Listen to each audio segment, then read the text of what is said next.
Hello everyone, I am Priyashni. Myself Sajida. We are currently pursuing our BCom degree at Dr. S. Rajlakshmi College of Arts and Science. Here is a case study about depreciation. Depreciation refers to the decrease in the value of an asset or its useful due to wear and tear, obsolescence or other factors. It's non-cash expenses that allocates the cost of an asset over its useful life, matching the cost with the benefit it provides. Depreciation refers to the decrease in the value of an asset over its useful life due to wear and tear, obsolescence or other factors. It's a non-cash expenses that allocates the cost of an asset over useful life, matching the cost with the benefit it provides. Key aspects: asset value decline. Depreciation reflects the decrease in the asset's value over time. Non-cash expenses. Depreciation in an accounting entry, not a cash outlay. Useful life. Depreciation is calculated based on an asset expected useful life. Example: vehicle, machinery, equipment, buildings.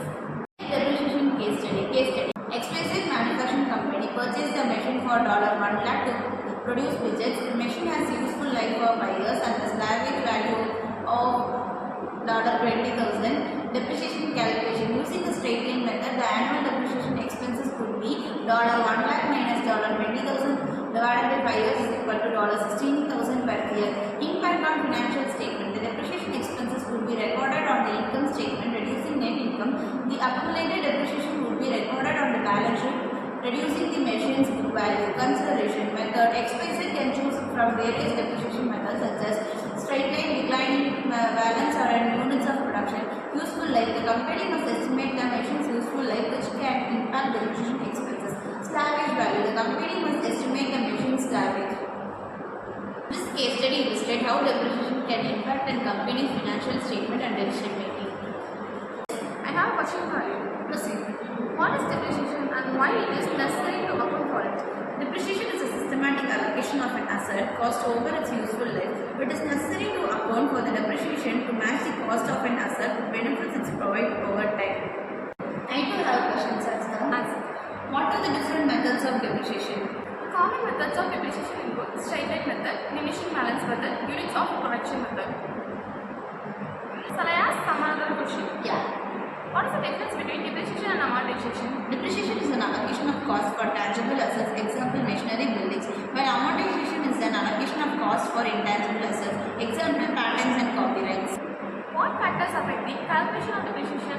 Factors that affect the depreciation calculation include cost of an asset, useful life of an asset, salvage value of an asset, depreciation method used. Why is depreciation important for financial reporting?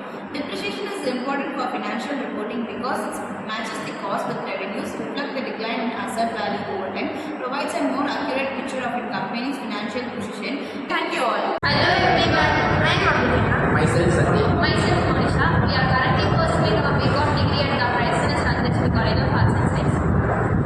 We are here to explain subsidiary books in detail. Subsidiary book. Subsidiary book is also known as special journals or daybook are a part of the accounting system used by businesses to record specific type of transactions separately.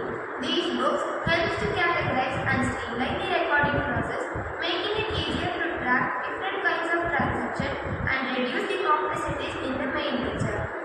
Here are some common types of subsidiary books: purchase book, sales book, purchase return book, sales return book, cash book, bills receivable book, bills payable book, and journal book. Purchase book. Purchase book is used to record all credit purchases of goods or materials that the business needs in.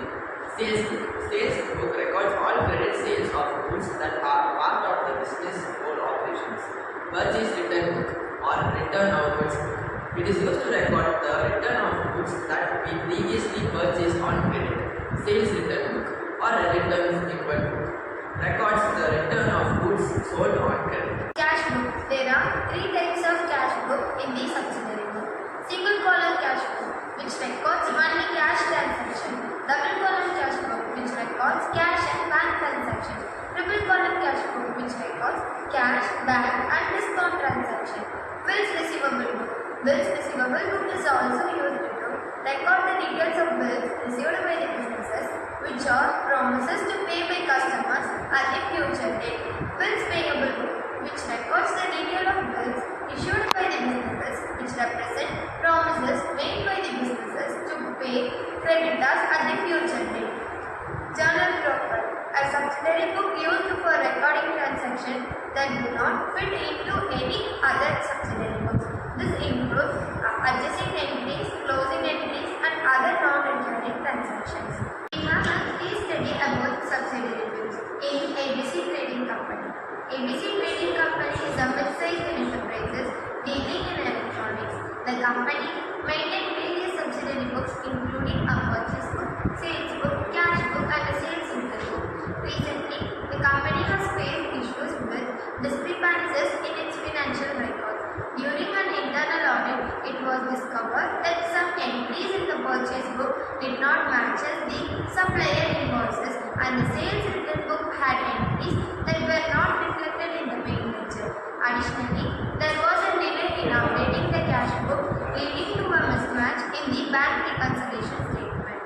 The management is concerned about the accuracy of their accounting records and the potential implication for financial reporting and tax assessment. They have approached you, a financial consultant, to identify the issues and